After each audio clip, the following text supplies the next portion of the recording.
Welcome to the Filter Cartridge training video. In this video, you'll learn how to install the filter cartridge to your CAPR. Before you begin, make sure you have a CAPR helmet and a filter cartridge. The cage comes pre-installed to help protect the motor. Remove the cage before installing the filter cartridge.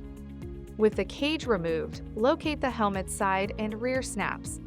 Just like the cage, these are the attachment points for the filter cartridge. Align the cartridge's side and rear tab holes with the helmet side and rear snaps. Gently push down to secure. When installing the cartridge's back tab to the helmet, use the top snap.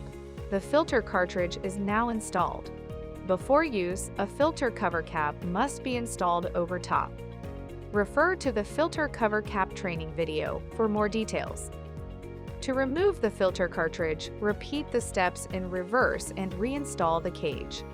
This completes the filter cartridge training video.